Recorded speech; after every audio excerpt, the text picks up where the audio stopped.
Hello guys, Crispy here, welcome back to another video. Today my friends, I'm gonna be testing the RX 5700 XT as you can see here in MSI Afterburner. This is actually the PowerColor version, 2 fans on it. It's not the Red Dragon, it's not the reference cooler, so yeah, it doesn't really come overclocked out of the box as well. And I am running it with the Ryzen 7 3700X and 16 gigs of RAM, CL14, 3200 MHz. Let's get into it, my friends. Fortnite Chapter 2, Season 2, and of course I'm gonna be playing this one out at 1080p, low settings, competitive settings, which is low with epic view distance, medium no shadows, high with no shadows, and epic with no shadows. DirectX 11 is the API of choice in this one, just because DirectX 12 still runs a little bit worse than DirectX 11, and it has a ton of graphical bugs and issues. So yeah, it's still on beta anyways. Whenever they fix that, I will be of course testing DirectX 12. Alright guys, let's drop right away here. We're still at 1080p low settings, of course. It's getting night time, so it's getting dark here in the Whipping Woods. Look at that thumbnail, by the way. Really like the thumbnails here in the night time, but I don't think that they are too appealing because they're not as colorful, you know? So, I'm not sure if I'll use that, but I really like the moon here in Fortnite. Anyways, as you can see guys, we are heavily CPU bound at the moment. I think this season is a bit more CPU demanding from what I've seen so far. It also, the 3700X also bottlenecked a little bit the GTX 1660 Ti, and that wasn't really the case in the previous season, I think, at least from what I remember. We're still getting really good FPS. I've just started counting the averages in 1% lows right now, but of course we are using like half of our GPU performance. It's sitting at like 40 to 50% right now. With something like an i7 8700K or 9700K or even like an i9 9900K, you'll get like 10 to 20 more FPS if you don't overclock it. If you do overclock them, you'll get like 40, 50 more FPS depending on the CPU, of course. And yeah, it's not really that much of a difference, to be honest. Of course, those CPUs are clocked higher than this one, so that's why they perform a bit better here in Fortnite, and the engine itself also runs better on Intel CPUs. But anyways, the 3700X is still doing a very good job here. You'll get pretty much the same results with something like the 3600X as well. The 8700K, I think, at stock speeds is actually very close in performance to this one, because that runs at 4.7 GHz in all cores. This one runs at 4.4 GHz, but of course the IPC here on the AMD chip is a bit higher, so it makes them like kind of the same in performance, I would say. And of course Fortnite only utilizes... What the heck is going on there in my leg? What? Guys, is this a bug or what? I've never noticed that before.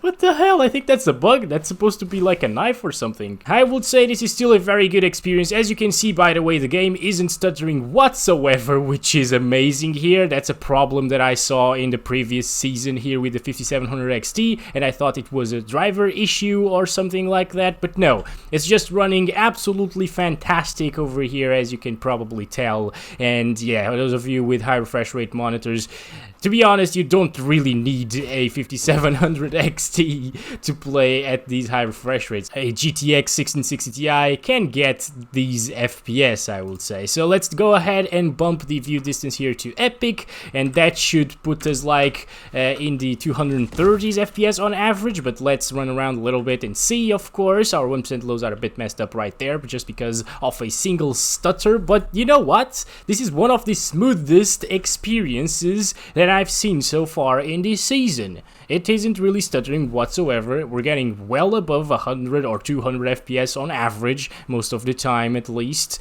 And yeah, of course we are in the Whipping Woods as well, which is pretty damn demanding, don't forget that. But guys, should we do this? ORX is very far away, so we should not do this. Alright. And I don't even have a key binding to spot enemies, you know? God damn it. I should really set that up, you know?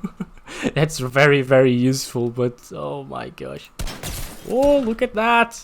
RX, please come over. By the way, guys, you can see that view distance on Epic is actually hurting our performance quite a bit. We are down below in the 190s on average right now. Probably, of course, because I am taking a different route here in the benchmark run as well, so it's not like a one-to-one comparison, obviously. It's usually like 10 FPS slower, so yeah. Oh my god, dude. What? Where is it? Oh, it just fell, okay. Thanks, mate. Well, guys, I think with DirectX 12, whenever that's fixed, we should be able to get... Oh boy, oh my gosh, those guys build. I'm out of here. I'm just out of here. We should be able to get like 200 plus, 250 plus FPS on average sometimes, especially on low. Oh my god, please. They just suck way less than I do. But yeah, for the time being, DirectX 12 just runs a bit worse and it doesn't really utilize your CPU efficiently as it should. Of course, with that newer API, it should utilize, or it should be capable of utilizing more of your CPU, and that's just not the case right now, so that sucks a bit, you know. I don't know what I'm doing, guys. I'm just gonna stop it right there.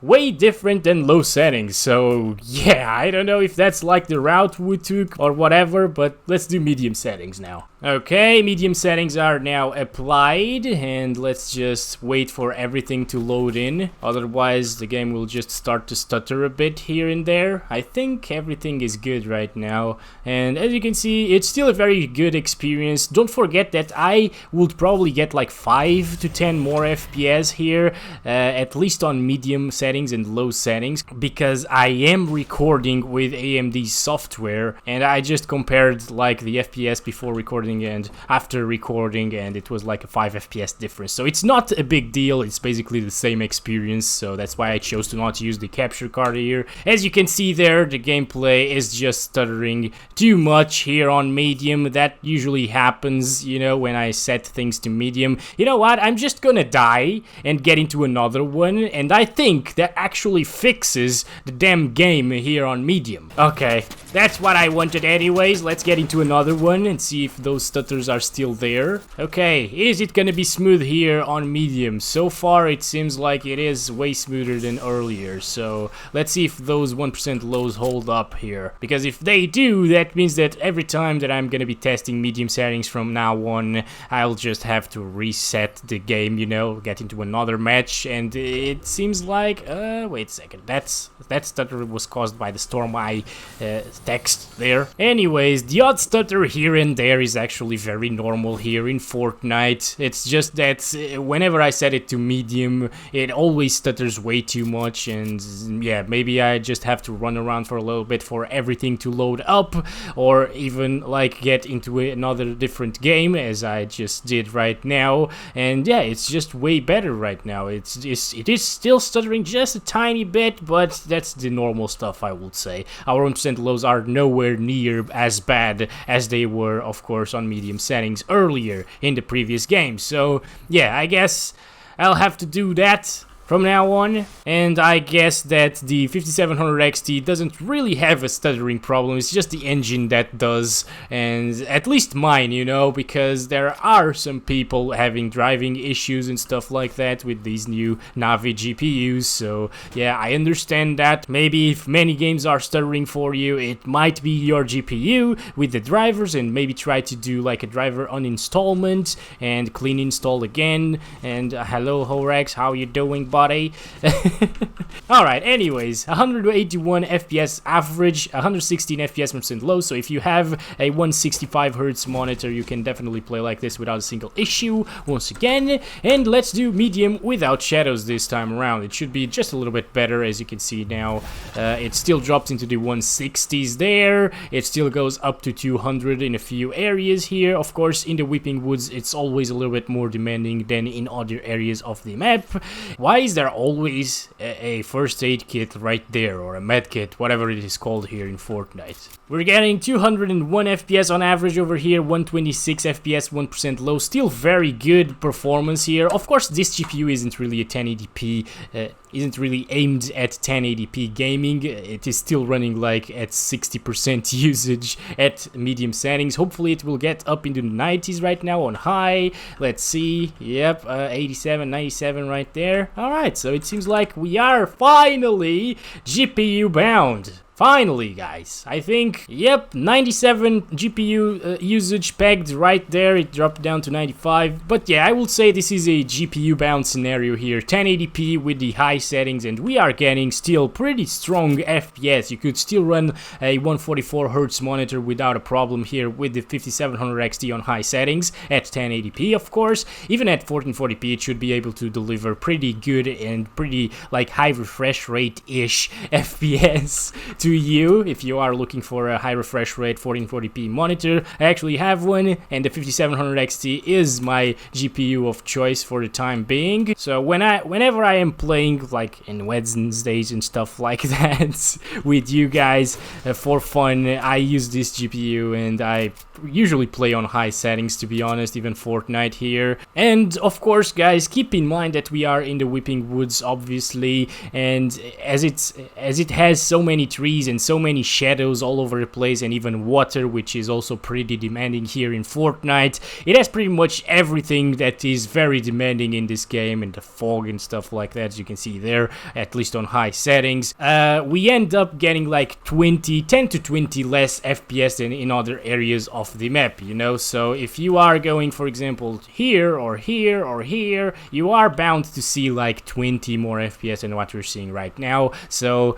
using those 144Hz monitors here for the 5700 XT is definitely a go if you want to play on high settings at 1080p, of course. 153 FPS average and 109, 1% lows in the Whipping Woods. Pretty strong performance, let me tell you that. And now let's disable the shadows and get CPU bound again. As you can see there, 60-something percent of GPU usage, still getting kind of the same FPS, interestingly enough. Oh my god, this is an harpoon gun. Uh-oh. Guys, is the banana boy a bot or not? It's not a bot. Okay, guys. Where are you, banana boy? Where are you? Come over here. I wanna get you, buddy. Come on, guy. RX, no! RX! Yeah, that was just bound to happen, guys. Okay, RX just left me alone. Why did you do it, boy? Why did you do it? Anyways, we're just gonna keep spectating him here at high settings without shadows just to finish this little run. And if he dies, of course, we're gonna get into another one at epic settings right away. Oh my gosh, so many explosions and stuff. Did you see that, guys? Now let's go ahead, do epic settings.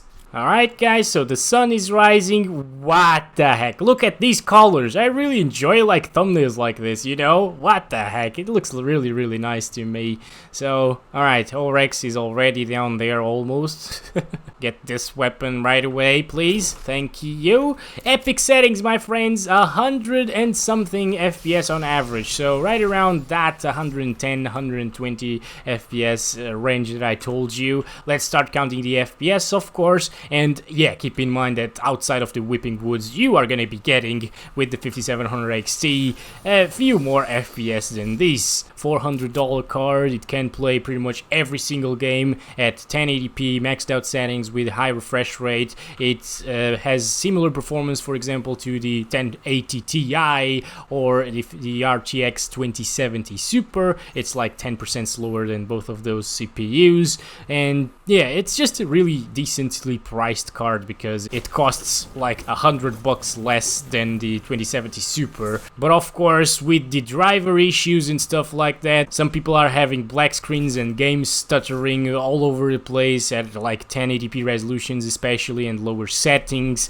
So Yeah, I don't know, maybe those are defective cards, but that's like a very sizable amount of people that are getting those issues. So I don't know, guys, it's really weird, and AMD should have done something about it already. So 117 FPS average, I've been talking too much here. On epic settings, let's disable the shadows here. Still a very nice high refresh rate experience. Of course, it's no 144 FPS experience, but still very good nonetheless. With this GPU, I can say that play with whatever settings you want if you want a high refresh rate experience, because even at epic settings you could see that the game was still very smooth, and of course outside of the whipping woods just add like 15 to 20 more FPS and that's what you're gonna get. So it actually gets close to that 144 hertz or FPS mark, and it's just gonna be a really nice premium experience, I would say, at 1080p. I will of course also test this GPU at 1440p, but I want to wait until DirectX 12 is fixed for that, because I think DirectX 12,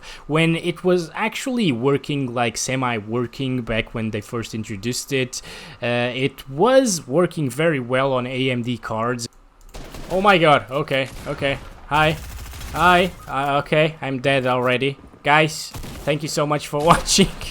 It has been a good video. Thank you so much if you're still watching this. I'll hopefully see you guys in the next one. Look at those skills from RX, by the way, while I'm doing my outro here. Well, 161 FPS average and 94 1% lows. Still very good, of course. Obviously, I was expecting it to perform very well without shadows here. Again, thank you so much for watching. Hope you guys enjoyed this video. Don't forget to give it a like if you enjoyed it, and subscribe if you haven't already. And I will hopefully see you in the next one. As always, love you all. Bye-bye.